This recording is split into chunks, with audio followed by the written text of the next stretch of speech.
always ASP Russell's luck, always ASP Owie Russell's luck that when he's coming on, Jason Williams takes a day and I am in the seat. Always his luck. Whether he enjoys it or not is completely up to him. ASP Russell, welcome back to the program. Happy to have you. Pleasant good morning, Trinidad Tobago. On behalf of the Commissioner of Police, Deputy Commissioner, First and Second Division officers, and let me just say Happy Emancipation Day to all of Trinidad and Tobago. Well, let's start right there. It's a long weekend. Does that increase the workload for police officers across the country? Well, you know, as police officers, we want to, first thing first, we want to make Trinidad and Tobago a safe place. Protect and serve with pride. So, of course, we will be out there. I mean, even as early as of this morning, I would have passed 2 roadblocks on my way to this interview this morning. So you know we are out there, and we are out there early. The breathalyzer will be out there. There will be roadblocks. We will be vigilant. It's not only a long weekend, but it's a long weekend on a month end. Trinidad and Tobago, I'm asking you to behave yourself, please, and thank you. We want you to help us in this. Remember, we are still in the SOE period. Remember, we are still in the SOE period, so we expect responsible behavior from the citizens of Trinidad and Tobago. And of course, we will be here to protect you. Now, we know there are quite a few events on this weekend. There's an event at the Oval that would attract a mass crowd. We want persons to be vigilant in their going out, go out in groups, park safely, park in lighted areas, utilize the shuttles and the other provisions provided for you that we don't have the road congested and hamper other road users as they go about their lives. Can we expect operations across both islands over this weekend? Oh, most definitely, because we know, especially on a long weekend, a lot of persons would want to flock to the sister isle to have some relaxation. You know, so we will definitely have persons doing port exercises, looking for persons, because regardless to what, there are always that element that want to come to Hamburg to disrupt, to cause you pain in the midst of your happiness. And you know, the Trinidad and Tobago Police Service, and as well as the national security apparatus, we want to guard against those things. It would be irresponsible of me, I know that it's cliche, but it would be irresponsible of me not to give you the opportunity to give advice to people who might be going to rivers, beaches, parties, whatever. Your advice to them as a senior police officer? Well, first thing first, I want to tell you, be aware of your surroundings. 1. 2, I know our culture. I would want to ask that you designate a driver. We would have seen some fatal accidents over the past few weeks. We really want you to take your time. There will be speed exercises out there. Trinidad and Tobago, we will be out there this long weekend, especially given the state of the SOE. I would want you to just look out for each other. Be your brother's keeper. Know that alcohol and rivers are not good friends. Alcohol and sea bathing and good friends. We want you to take that responsibility and that care for yourselves first, because you are the first person there.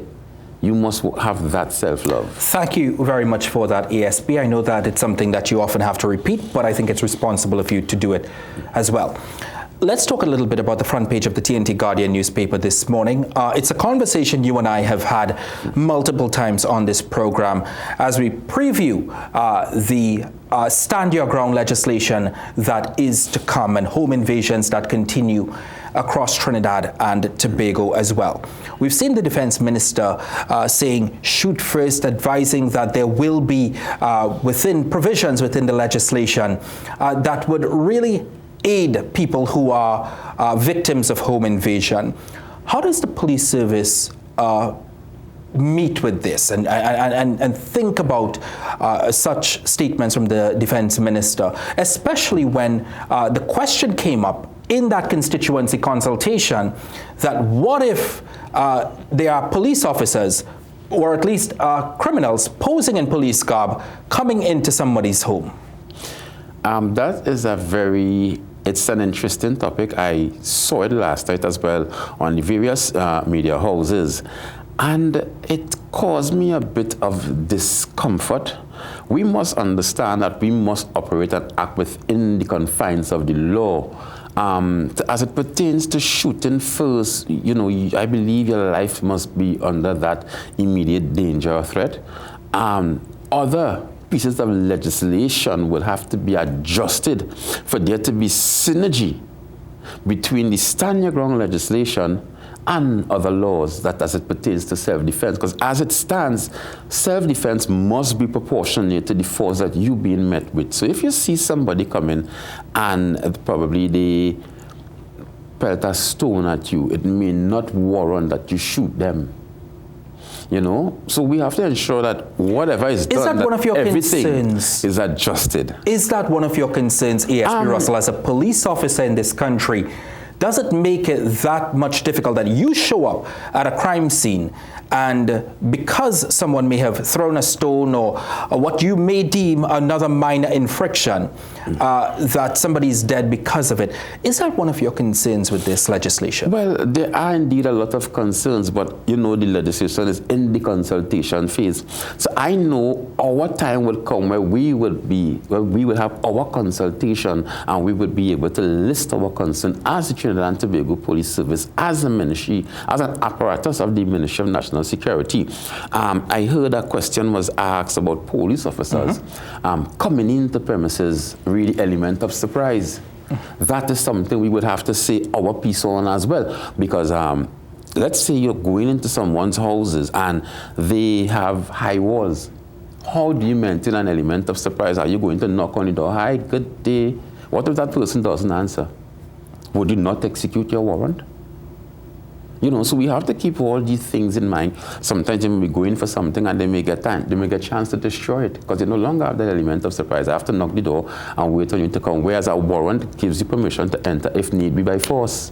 Yeah, excellent point, and that is a concern that I'm sure that the legislation will have to consider as well. On the flip side, though, there have been instances where there are criminals posing in police garb. We're not sure where they get these police uniforms from, and entering people's homes and carrying out home invasions.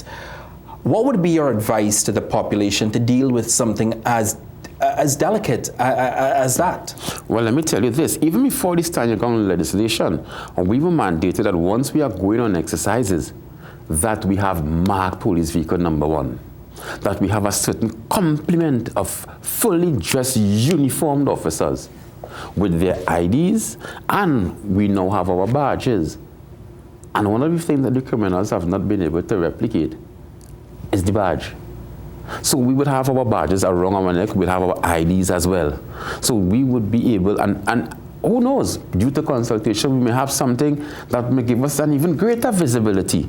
Because as I said, it's in this consultation stage, and we know that our opportunity will come as well. So we know that the government is the responsible government, and they would meet with all before this legislation is enacted to address all concerns from all persons, and I commend them for their consultations because they are going on to different communities and they're listening to the cries of the people, they're listening to their suggestions and their ideas, and I commend the government for their consultation process. And I know that we will have our say as it pertains to consultation. So I am not too wary as yet because nothing is indeed cast in stone and nothing has been written yet. It's just ideas and suggestions going forward that would come together and amalgamate to form the stand your ground legislation. ASP Owie Russell, always appreciate you having you on the program. Thank you very much. All right, you're most welcome. You have a blessed day. And you have a blessed weekend. And you have a great long weekend as well, although I know it'll probably be very busy for you. Well,